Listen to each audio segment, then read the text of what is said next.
Thomas Whitmore had never thought much about the fine print. The year was 1873, and land was cheap in Montana Territory, especially when the seller was desperate. So when the territorial clerk offered him 640 acres of fertile valley for half what others paid, he jumped at the chance. He dreamed of being his own man, building a home, starting a new life far from the noise of Pennsylvania's railroads. But as he stood in the doorway of his new cabin, staring up at a woman who blocked the sun itself, he realized there was something the clerk forgot to mention. She was enormous, 9 feet tall if she was an inch, her blonde hair falling in braids thicker than his arms, her blue eyes sharp as mountain ice. She wasn't just tall, she was built on another scale entirely, every line of her body made for work and war in a land that devoured weaker souls. And when she spoke, her voice carried command, not request. "Get naked, little man," she said. Thomas's mouth opened and closed, like a fish gasping for air. "I'm sorry, what I said," she repeated, stepping closer so the porch creaked under her boots. "Get naked. I need to see what I'm working with." Thomas backed into the doorway, clutching the frame as though it might save him. "Ma'am, I think there's been some mistake." "No mistake," she replied. "I'm Astrid Ericson. According to territorial law, I come with this land, whether you like it or not." Thomas blinked, certain he'd misheard. "You come with the land." Astrid gave a thunderous laugh that rolled like distant thunder. "Aye, little man." Magnus Olsson, the last owner, signed a contract binding his heirs and any who bought from him to provide for me in exchange for protection, labor, and companionship. Thomas felt his stomach twist. Companionship. She pulled a weathered parchment from her coat and held it out. Her fingers were long and scarred, yet delicate as they unrolled the document. "Read it for yourself." Section 12, subsection 4. All contractual obligations, including personal service agreements, transfer with the deed. Thomas squinted at the fine print, but the meaning was plain enough. Whoever owned this land inherited Astrid Ericson, all 9 feet of her. "This is insane," he muttered. "No one said anything about people coming with the property." Astrid shrugged, her smile fading into something cold. "Then you should have read the fine print before you paid your money. The law doesn't care what you didn't know." Thomas stared around the cabin, seeing it now with new eyes. The 10-foot door frames, the oversized furniture, the iron pots large enough to feed a dozen men. Everything was built for her. Even the bed in the corner looked like something from a giant's house in a fairy tale. "This place was built for you," he said quietly. "For us," Astrid corrected. Her tone softened slightly. "Magnus and I were partners. He understood what it takes to survive out here." "Do you?" Thomas swallowed. "I came here to build a life. Not this." Astrid's expression hardened again. "Then you'll lose it. If you break the contract, the land reverts to the territory, and you forfeit every dollar. You'll leave with nothing but the clothes on your back." He could see she meant it. This woman wasn't bluffing. The certainty in her voice was the kind born of many winters and harder truths. "And if I agree," he asked, "then you get the benefit of my strength, my skills, and my company." She leaned closer, her shadow swallowing him whole. "Magnus didn't survive 5 winters here because of luck. He survived because of me." Thomas's mind spun. She was offering him survival. Protection from the wild beasts, from the cold, from isolation that drove men mad. But at what cost? The companionship part. He began carefully. "What exactly does that mean?" Her lips curled into a smile that made his pulse race and his knees weaken. "It means what you think it means, little man." Magnus understood the value of keeping warm through long winters. Thomas stepped back, his face burning. "I can't just, this isn't." "Then walk away," Astrid said simply. "But the snow will come early, and this valley eats men who think they can face it alone." She turned her gaze toward the distant mountains. "Their bones are out there, if you'd like to join them." He looked out at the wilderness stretching endlessly in every direction. Dark forests, steep ridges, and the fading light that already hinted at how quickly civilization was weeks away. He couldn't survive alone, not with winter coming. "What happens if I agree?" he asked again. Astrid's expression softened, though her eyes still glinted like steel.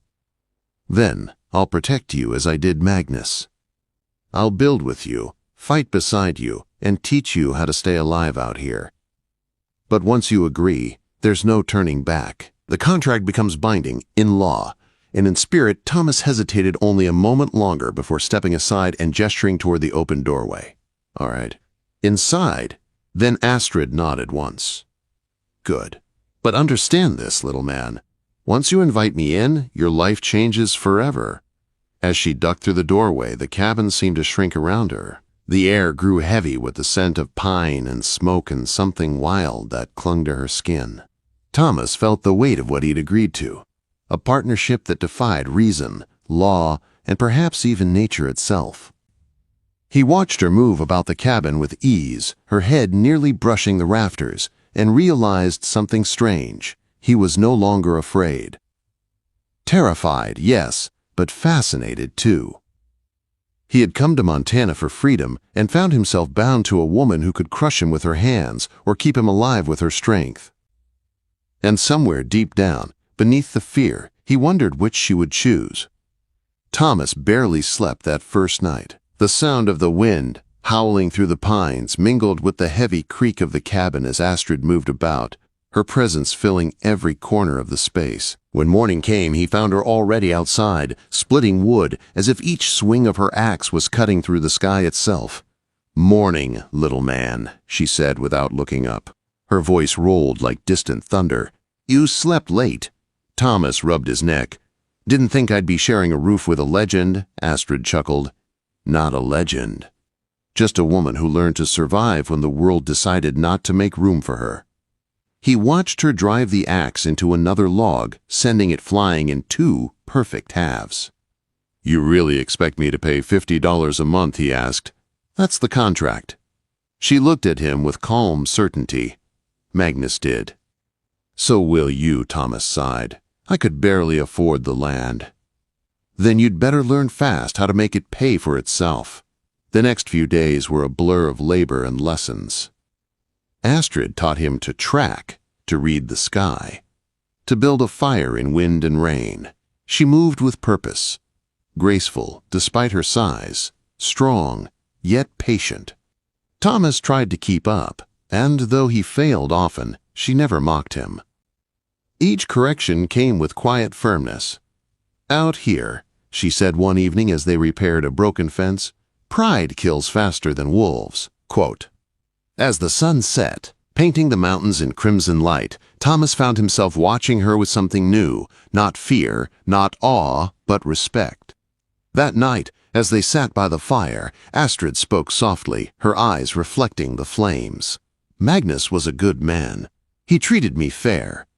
Died last spring." Heart gave out while he was cutting wood. Thomas felt a lump rise in his throat. "I'm sorry," she nodded. "He was the first man who ever looked at me without fear. The only one who saw a person instead of a monster." Thomas hesitated. "Is that what you think you are?" Her gaze snapped to his. "What else could I be? Look at me." He met her eyes, steady for the first time. "I see a woman who scares the hell out of me, and who's probably the only reason I'm still alive." For a moment, the fire crackled between them in silence. Then she smiled. Small, but real. "You learn fast, little man." Days passed. They built fences, hunted, and stored food for winter. The routine made them a team. But at night, the contract's unspoken clause hung between them like a storm waiting to break. On the 5th night, Astrid stood at the cabin doorway, the firelight behind her outlining every powerful line of her frame. "It's time," she said. Thomas froze. "Time for what?" "For me to know whether you can handle this arrangement." His pulse quickened. "You mean—" "I mean," she interrupted, "I need to know if you're capable of surviving what Magnus and I built here. All of it. Not just the work. The closeness." The night's Thomas's throat went dry. "I don't want to disappoint you." "You won't," she said, stepping closer. "You're not Magnus. You were smaller, quicker, thoughtful. That might be what I need now." He felt heat rise in his chest as she looked him over with assessing calm. "Take off your shirt," she said. "Let me see what I'm working with." Her tone wasn't cruel. It was businesslike, but somehow gentle too.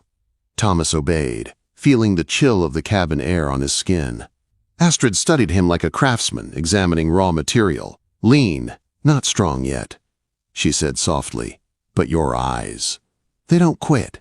"That's better than muscle," Thomas swallowed hard. "And what about you?" she smirked. "You'll learn soon enough." They stood in silence, the fire crackling between them, something dangerous and tender growing in the air. Then, just as Thomas began to speak, Astrid turned toward the window. Her entire body going still, quiet. She whispered. From outside came the faint sound of horses, 6 of them, voices carried on the wind. "Rough, male, laughing trouble," Thomas whispered, "outlaws," she said, her tone hard as steel. I recognized the name one of them just shouted. "Bull Morrison." "Who's he?" "A man who takes what he wants and kills what he can't." Thomas's blood turned cold. Astrid moved with sudden purpose, handing him his rifle. "Stay close. Don't fire unless I tell you." They stepped onto the porch just as 6 riders entered the clearing. Their leader, broad-shouldered with a scar down his cheek, grinned up at Astrid. "Well, look what we found, boys. The giant woman of Montana herself. And she's got herself a little husband." His men laughed. Thomas felt fury rise, but Astrid's calm hand stopped him. "This is private land," she said coldly. "You're not welcome here." Morrison dismounted, eyes roaming over her like a predator sizing up prey. "Private land? Out here, lady, land belongs to whoever can hold it." Astrid's eyes narrowed. "Then you'd best hope you can," Morrison laughed, stepping closer. "You planning to stop me, sweetheart?" Thomas raised his rifle. "She won't have to." The laughter stopped. The air thickened with tension. Morrison's men began to spread out, hands drifting toward their holsters. Astrid's eyes flicked to Thomas. One silent message: "Be ready." In that frozen second before the storm broke, Thomas realized this was no longer about land or contracts. It was about survival, and about the bond forming between him and the woman fate had tied to him. As Morrison sneered and opened his mouth to speak, Astrid lifted her rifle with inhuman speed. The war for their mountain had begun. The first gunshot cracked through the morning like thunder. Morrison's men dove for cover, shouting curses that echoed off the trees. Astrid's rifle barked again, each shot echoing with deadly purpose. Thomas dropped to one knee beside the porch rail, firing at shapes moving between the pines. "Keep your head down, little man!" Astrid shouted. She moved like lightning despite her size, firing, reloading, firing again. Every movement was precise, deliberate. No hesitation, no fear. Thomas realized she'd done this before, many times. The air filled with smoke, the smell of gunpowder, and the screams of wounded men. Within moments, 3 of Morrison's gang were down. The others scattered, shouting for cover. Morrison himself crouched behind his horse, firing blindly toward the cabin. Thomas's heart pounded in his chest. He'd never killed a man before, but when one of the outlaws charged toward the porch, screaming with rage, he didn't think, he fired. The man fell face first into the dirt. Astrid looked at him once, not with judgment, but with pride. "That's how you survive," she said. "You don't hesitate." But the fight wasn't over. Morrison roared from behind his horse. "You'll pay for that, witch!" He rose, gun in hand, and fired.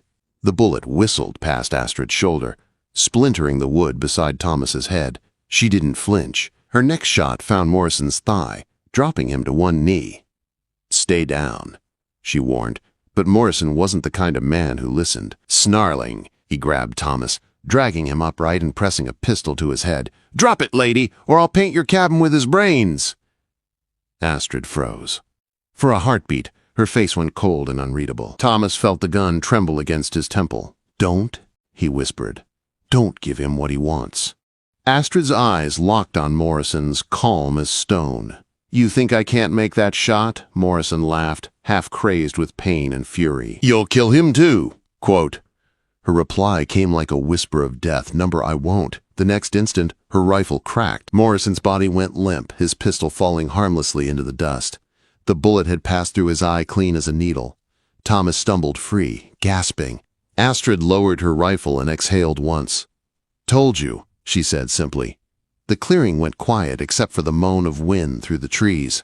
The outlaws who'd survived fled into the forest, their courage shattered. Thomas leaned against the porch rail, chest heaving. "Good God, Astrid, you didn't even blink." "Men like that don't deserve hesitation," she said, scanning the tree line out here. "Mercy gets you killed." They buried the bodies that afternoon behind the ridge, far from the cabin.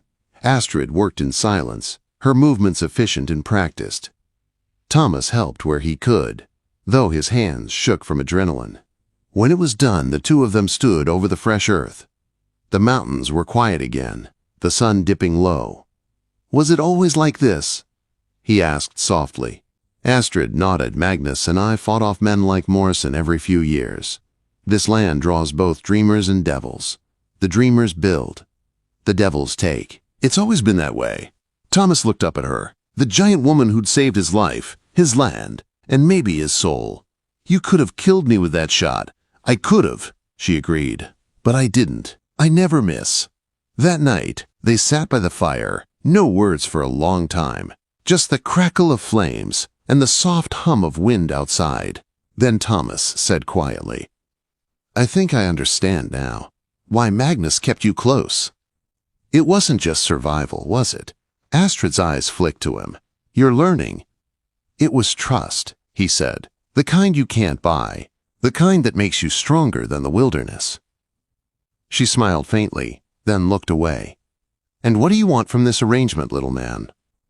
Truly, Thomas hesitated, then met her gaze a partner. "Not because I have to. Because I want to." For the first time since he met her, Astrid looked uncertain. "You'd choose me?" "A woman who could crush you with one hand." "I'd choose the woman who saved my life when she didn't have to," he said. "The woman who taught me to survive when I thought I couldn't. The size doesn't matter. The heart does." For a long moment, Astrid said nothing. Then she reached out, her hand engulfing his, and whispered, "Then you'll never face this world alone again." Months passed. Winter came hard, burying the cabin under snow. Together they endured the long cold, hunting, repairing, surviving. The isolation that once frightened Thomas now felt like peace. And when spring thawed the mountains, they stood on the ridge overlooking their land, side by side. A territorial marshal arrived weeks later, asking about the missing men. Astrid handled him with calm confidence, explaining that outlaws had come and met justice the way they often did in the wilds. The marshal studied them both for a long time, then simply nodded. "The territory could use more folks like you two," he said before riding away. That night, as the sun sank behind the peaks, Thomas turned to Astrid. "He called us, you two. Not master and servant. Not landowner and contract. Just partners." She smiled. "That's what we are." "Then let's make it official," he said, surprising himself with the words, "Marry me." Astrid blinked. "You'd marry me. I already have, in every way that matters. Might as well make the law catch up." Quote. A slow, radiant smile spread across her face, the kind that could melt the last snows off the mountains. "All right, little man, let's make it official." The next month, they stood before a traveling preacher, exchanging vows beneath the same sky that had watched them fight, bleed, and build together. "I do." Thomas said, "I do." Astrid echoed, her voice carrying across the valley. And as the preacher pronounced them husband and wife, a hawk circled overhead, crying into the wind, as if the wilderness itself was giving its blessing.